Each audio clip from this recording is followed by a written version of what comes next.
I'm Andrew Link, and today we are talking about rooks on the chessboard. This is a basic introduction to get you started. Rooks begin the game at A1, H1, A8, and H8.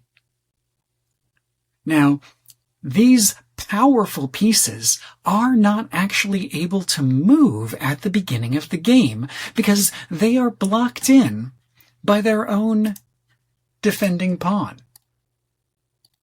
And they can't move sideways because a knight stands next to them. And of course, as we're about to learn, rooks cannot move diagonally, and even if they could, they would not be able to pass through the pawns that block them in. So if you take one thing away from today's video, maybe it should be leave your rooks at home for a long while, maybe at least 10 to 15 turns, unless you're castling. Let's look at how rooks move on the chessboard, and then we'll talk about their special move of castling and why you should leave them at home at the beginning of the game. A rook moves in a straight line up or down a file, or left or right in a rank. It can move as far as it wants to move until it reaches its destination square, typically capturing a piece or menacing your opponents. As we can see from the leechess.org practice section on rooks, which I'll link to down below and over on my website, the rook can go 2 squares, or it can go 4 squares. In fact, a rook can travel as far as all the way across the board if your strategy allows it to. One of the things to remember about a rook is that it is supposed to represent either a chariot or a siege tower, or perhaps an elephant with a bunch of archers up on its back. That's part of why the rook can travel so far, but must go in a straight line. In the original Persian game of chess, chaturanga, the rook moved in these same straight lines and looked a little bit more like a chariot, because the word we say in English, rook, meant chariot in ancient Persian. So why, when we're moving these powerful pieces around the board, do we feel as though it's supposed to represent a tower? That probably comes down to the development of chess in the Middle Ages, when siege towers had become important for attacking cities with large defensive walls.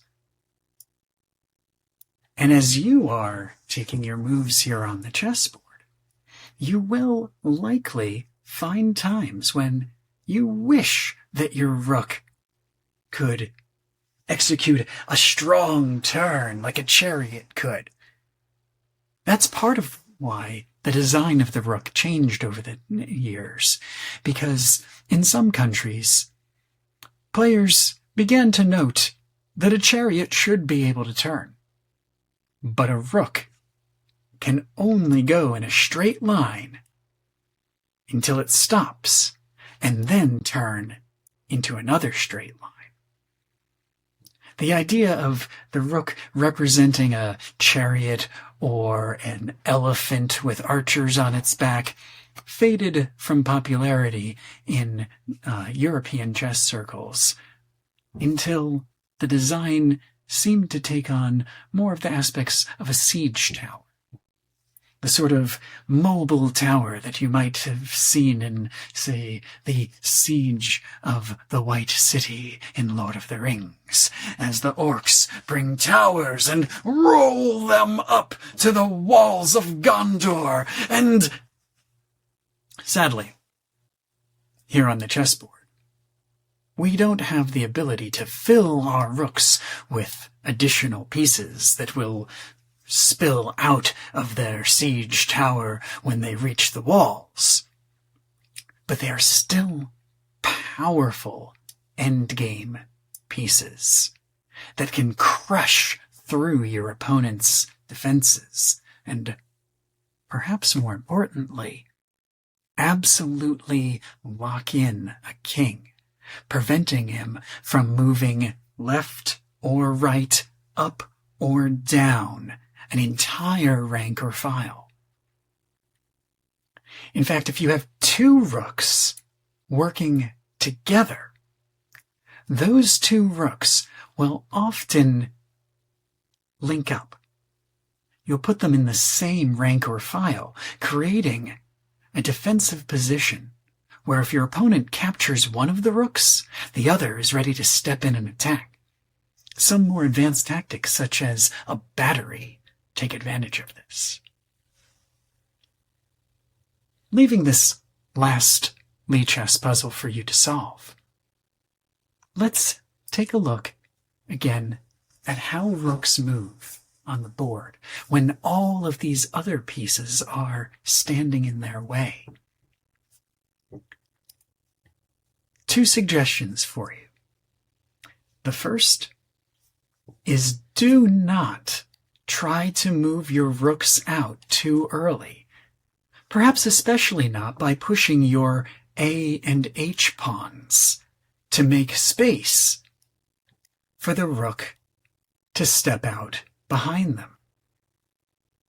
This is a popular tactic among new players because the rook feels powerful, and because the rook moves in such simple lines.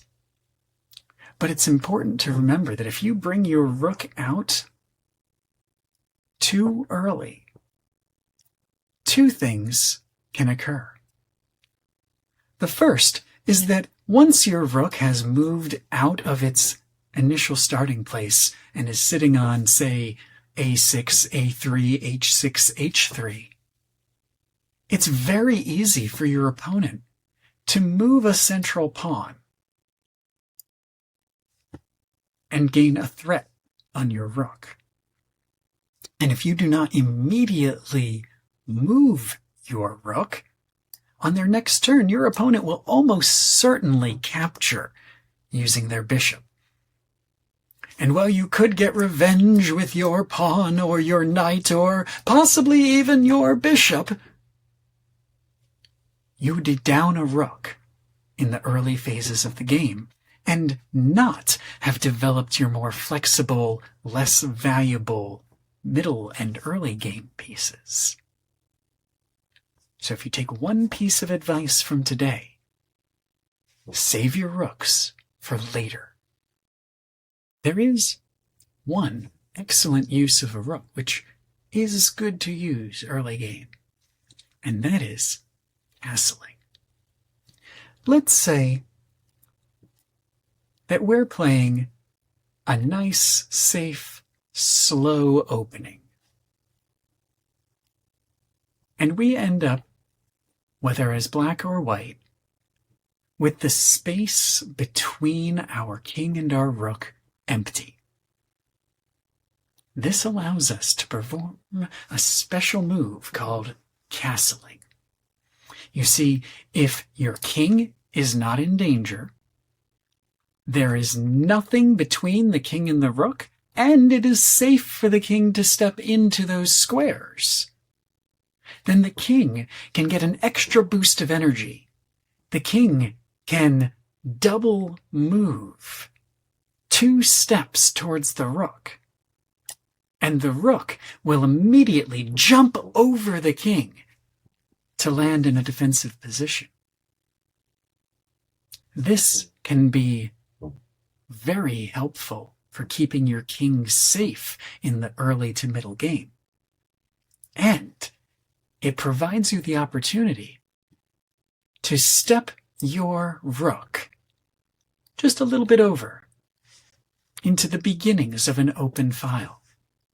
You may not want to do that immediately, but having your rook able to move only one square or perhaps 2 squares and attack all the way up the center of the board is a much stronger opening than either ignoring your rooks entirely or bringing your rooks up the side.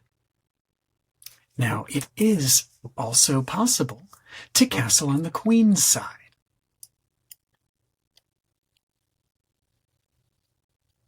Whether you're playing black or white, if you get your queen, knight, and bishop out of the way, first of all, you'll be better developed. And second, your king can make an even more epic journey. He only steps 2 squares still. But the rook makes an extra step and hops over the king, often ending up in a battery with your queen. A tactic we'll talk about another day. Folks, whether you are brand new to chess or an enthusiastic intermediate player or an expert, it is so important to use your rooks effectively. Remember that they move in straight lines. Remember that the fact that they are stuck at the beginning of the game is a little bit of a clue that you should maybe not use them right away. And always try to open up the path to castling with your king and one, if not both of your rooks. That way, if you need to link your rooks together, or if you need to hide your king back in a corner behind pawns in the mid-game, you'll have the option of castling open to you. Thank you for joining me today, folks. I look forward to hearing your comments either down below or over on my website or in the class if you happen to be in one of my outschool classes.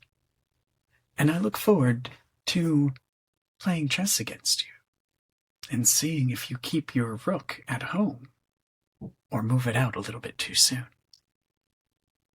Have a wonderful day, folks.